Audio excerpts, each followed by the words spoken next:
Hi, Luke Marr here from Leisure Networks. This is the third episode of our club development series on inclusive coaching.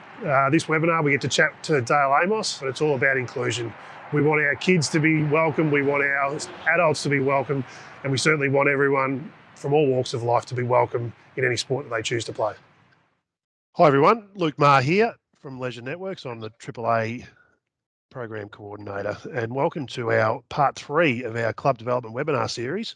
And if you've missed a lot of what we've done, grant writing was our first one with Brooke Connolly, strategic planning with Michael King, and this is our part 3, inclusive coaching. And I just want to discuss what inclusive coaching means to me, and I guess in the role that I play with Leisure Networks, inclusive coaching is an all-important factor of coaching and making sure that everyone is included in a program. Programs such as our inclusive golf program that we're running on this week. We've got things like the Dragons programs that incorporate everyone, not just people with disabilities, but a whole gamut of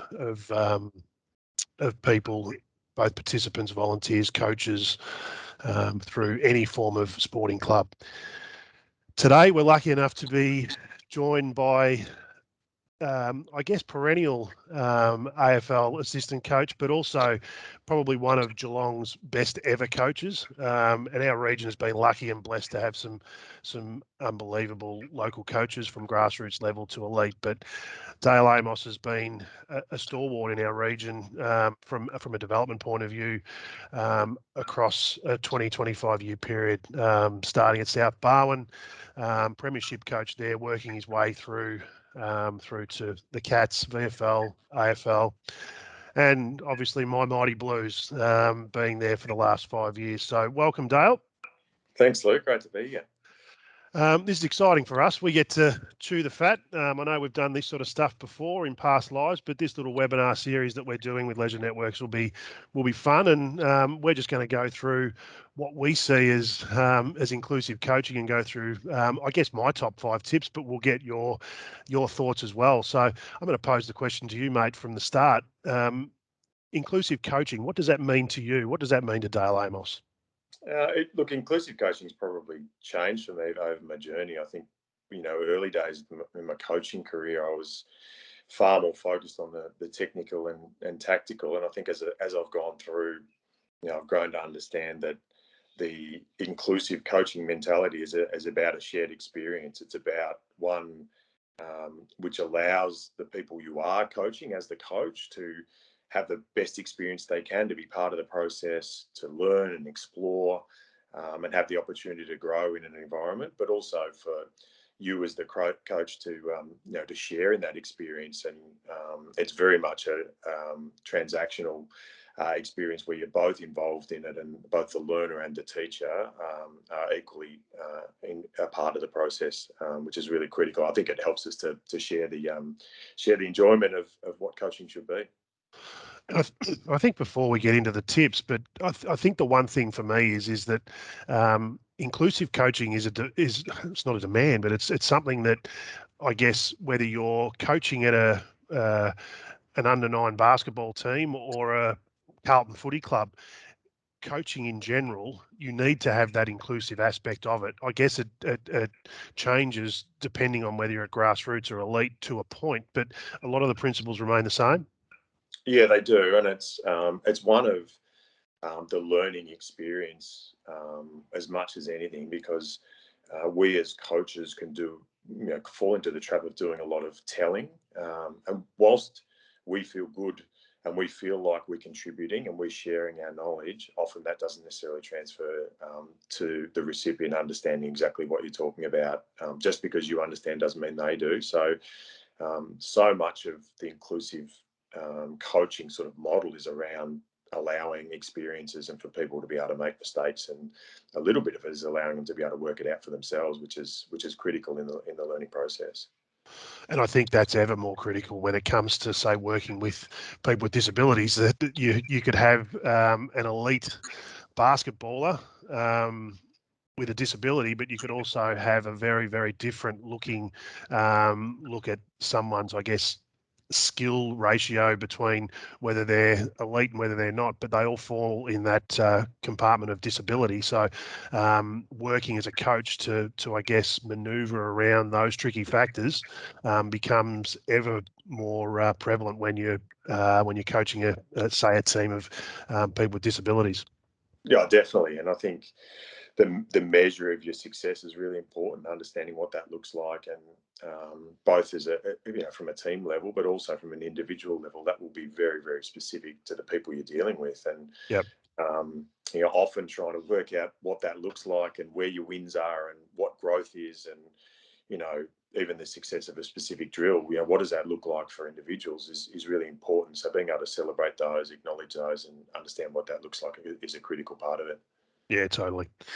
All right, we're going to move on to I guess 5 tips to in inclusive coaching, and in my view, these are my top 5 tips, and I'm sure you've got some views around each of these 5, but we'll discuss these over the course of the next 20 minutes, and hopefully we'll be able to share some experiences that both you and I have that may be able to help anyone that is watching this moving forward, taking this back to their coaching association or wherever they coach. Yeah, it's great, and the great thing about coaching is you evolve and you grow, and through the wealth of experience, you start to develop a greater and deeper understanding, I think, of who you are as a coach and what makes it work. And the most important thing is we've all made a lot of mistakes along the way, so don't be afraid to try things, and that's part of the growth for us as coaches, to make sure that we're prepared to do that as well. Yeah, and I think that that's probably true in life as well. We make mistakes and we learn by them. We do. So tip 1, know how your players learn best. Get to know them, and I think for me that's a big one, and all 5 are very big ones. But this one in particular, when it comes to inclusive coaching, you need to know your players and how they learn. It's an aspect of, I guess, my playing days in all sports, is that what is fit for one person may not be fit for the other. So you need to understand how players learn, and you've got to get to know them. I'm not saying you need to know what they have for breakfast, but you certainly need to know how they will learn best. Is that the ranting and raving that you're going to get someone up, and for some people that's where they go, but it may be that softer touch, it may be that explanation, it may be that they're a visual learner, so they need to be shown things rather than told things and all that. I guess where do you see that sit in relation to knowing your players and getting to know them? Yeah, it's absolutely critical. I think the way they learn, the majority of people will learn through doing. That is typical, that kinesthetic learning of the actual doing, and that's the exploration and making mistakes. But some people need to see it and then do it. Some people can be told it. Some people like to see it drawn out. There's a whole different range, and I think being creative in the way you do that is really important, and I think that'll allow you. And sometimes you might use multiple ways to be able to try and transfer that information. But you're right, in terms of the carrot or the stick is probably the most obvious one. Some people will be motivated by you challenging them to be better. Other people just need to be supported and told they're doing a great job at something, and no matter how small it is, and that'll be the incentive for them to grow and get better. So the individual nature of understanding your people, and then also understanding their learning styles is a real challenge, because we tend to have a tried and true method and we tend to roll that out consistently. So being able to use multiple methods, different resources to be able to educate is critical. And I think we touch on it in a tip later on, but evolving as a coach and almost changing who you are from day to day is almost something that you need to, I guess, adapt in your life as a coach. Yeah, I think at the core, the fundamentals and the way you believe coaching should happen probably won't change significantly, but your techniques certainly should. And I think in my time, particularly at Carlton, we explored a whole range of different ways to be able to teach, and different methods, and it certainly opened my eyes to what was possible and different ways to go about doing. I've seen all sorts of weird and wonderful wonderful things been tried, and some of them failed miserably, and others have been a raging success, and just through the exploration of trying things that had never tried before. So we had every player hooked up on a Zoom call with their headphones in and their phones in their pockets, and we were spread all over the ground, and we did a session that way in terms of walkthroughs and educating. And I didn't know whether it would work, but it was fantastic, and it worked brilliantly well. But had we not tried, we would never have known. So I guess that's just an example of just trying things and not being afraid to fail. We do ask our people, the people we are coaching, we ask them to have a go and be prepared to make mistakes. I think as coaches, it's really critical that we're prepared to show that we're able to do that as well. And can I ask this?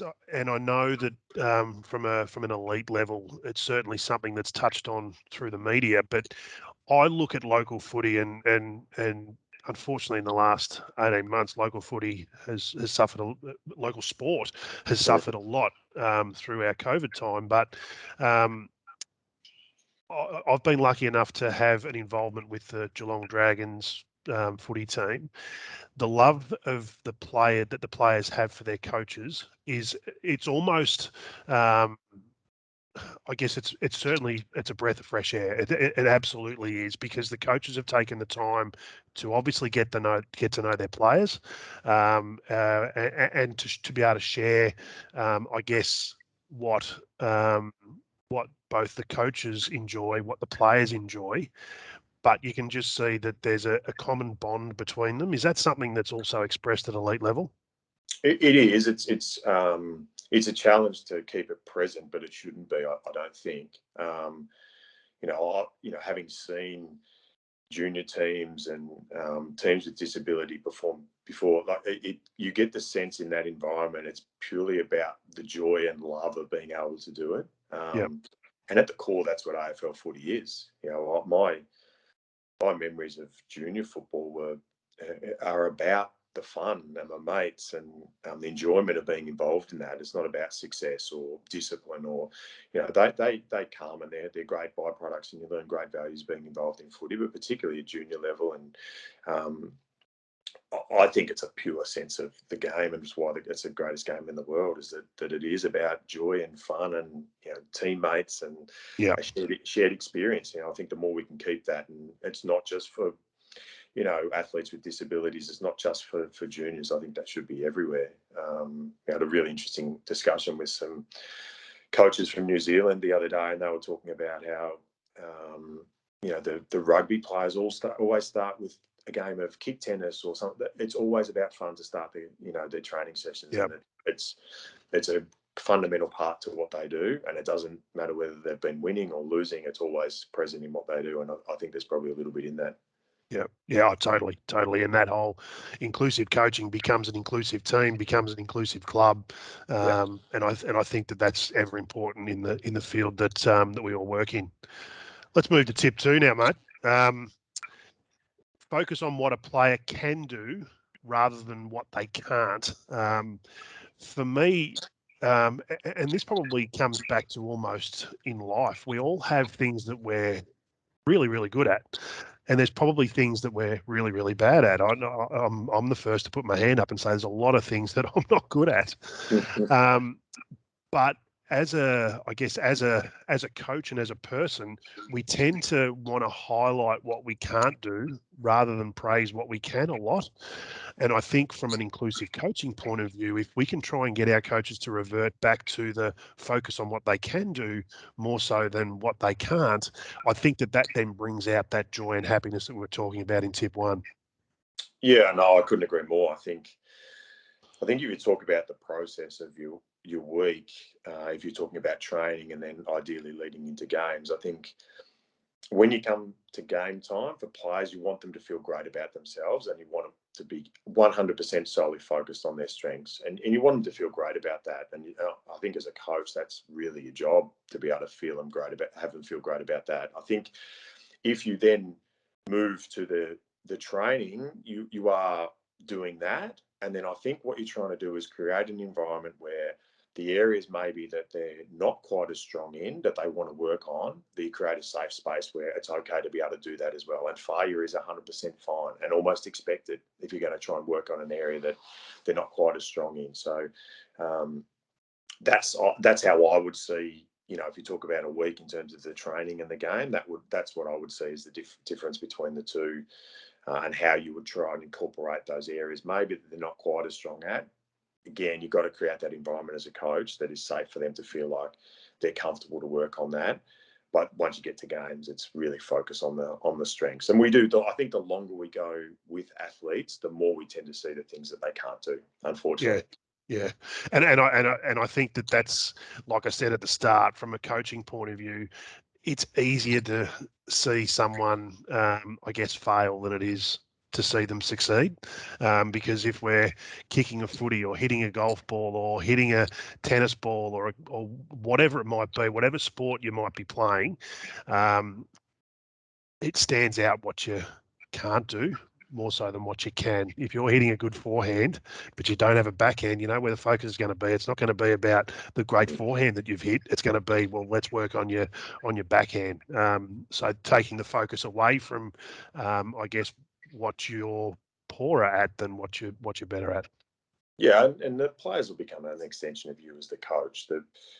Their mindset will be geared towards your mindset. So I can guarantee if you start talking about how poor someone's left foot kick is, the player is thinking about how poor their left foot kick is. If you start talking about how clean they are with the ball in their hands, or how it was great to see them take a running bounce, they'll be drawn to that and they want to do that more. And that, by extension, they feel good about themselves because of it. So your language becomes really important because the players will adopt your attitude towards it. You hold a really privileged position as coach, and you need to treat it accordingly. What you say does really matter, and the tone, your excitement, your disappointment, all those things will be transferred in the way you speak to your athletes. So Yeah, exactly. Yeah, it becomes so critical, and we don't think about it probably enough. So much of what we transfer across is through body language and tone, and it's unspoken in what we do. So we need to display the right traits and right habits. Yeah, absolutely. Okay, moving on to tip 3 now, mate. Being adaptive and providing space, and I know that you spoke about this a little bit earlier. Providing space for errors, allowing people to make those mistakes, allowing a player or participant to explore what comes easy for them. And I know that that's something from a footy viewpoint, that if you see some of the players lining up for goal now, around the corner and that sort of stuff, back in the 80s when you and I were playing junior footy, that just wouldn't have even been spoken about. But it's that exploration of what a player or participant might actually learn best at. Your thoughts there, mate? Yeah, it's that in terms of the technical. It's also, my training experience early in my career was one of perfection.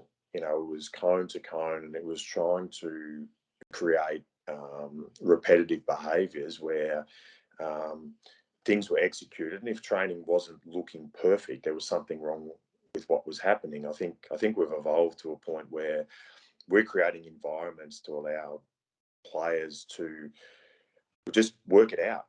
Give them some parameters, put them in grid games, put them in scenarios where there's certain constraints around what's happening and an outcome that they're trying to achieve, and then just let them work it out for themselves. We feel better as coaches if we can tell them what to do. Yep. Quite often the athletes will feel better, the players will feel better if they can explore and work it out for themselves, and then be able to understand why it worked and why it didn't work. We do tend as coaches to want to give the answers. So Messi's great, Yeah.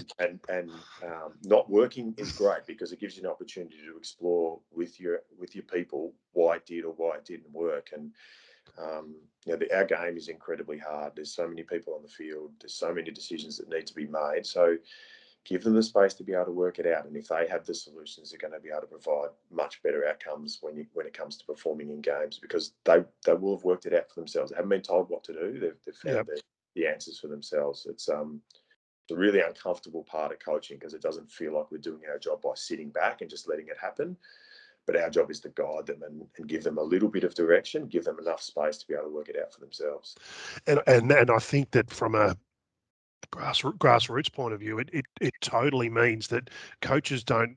We've all sat in whether it be a footy or a cricket training, and like you said, they want perfection. We don't want the ball to hit the ground. But in actual fact, it's easier to coach when the ball hits the ground because you've got something to be able to, I guess, improve on. And like it says there, you can explore and you can create and you can see where your errors are, and it makes it easier for you to coach. Yeah, the challenge when you're in those and they're more game style is the coaches and trying to understand the why is really critical because that gives you the power to be able to coach, and that's not always that easy because it does quite happen quite quickly. So, just from a tip point of view, from my experience is if you're doing games, you're using footy as the vehicle and you're doing grid game, the lower numbers and more space will provide you with more clarity as a coach because it's easy to see why something worked or why it failed. As soon as you start to add more numbers and you have less space, the confusion and the uncertainty around why or why not things worked or didn't work becomes far more difficult as a coach, and it does as athletes as well. So your progressions, your ability to be able to start in those more simple space with more area, less numbers, that'll certainly it gives you athletes greater clarity, but certainly as a coach, it makes it far easier for you to be able to explain and work it through with them as well. Yeah, exactly right. So that leads into tip 4, mate. Reflect on who you are as a coach, because any behaviour that you accept is accepted by everyone. And that one there is around that coach driving your culture, making sure that we're including everyone, not just your best player or not just your assistant coaches, but that's the entire coaching sphere, I suppose you can say, within a sporting club. Yeah, it's this is fundamental, and that people have had the most influence on my life have been really strong in this space. I think over my journey in terms of coaches, the single greatest challenge with this is game day. There's a competitive part of us that often makes it more challenging in that game moment because now there's an outcome that we're looking for. We want to win. That's not the purpose of what we're doing. We are there to create a great environment and allow the participants to have great fun in what they do, and that's not relying on winning games of football. So the snide comments about the umpire who didn't quite get it right, that has an impact. The big moan on the sideline when one of your players makes a mistake, that has an impact. The message you send at quarter time when you speak to your players, whether it's to talk about all the things that didn't work or whether it's to focus on the one thing that player had never done before and to make them feel as special as they've ever felt before, that matters. So your role is critical in this. And you're right, the stuff you accept, is accepted by everyone. Also, the behaviours you exhibit will be adopted by everyone as well. They're seen to be, the positivity, the method that you impart your message. All those things are going to start to set the tone for what your culture is and who you are as an organisation, and by extension, what your players are going to adopt as well.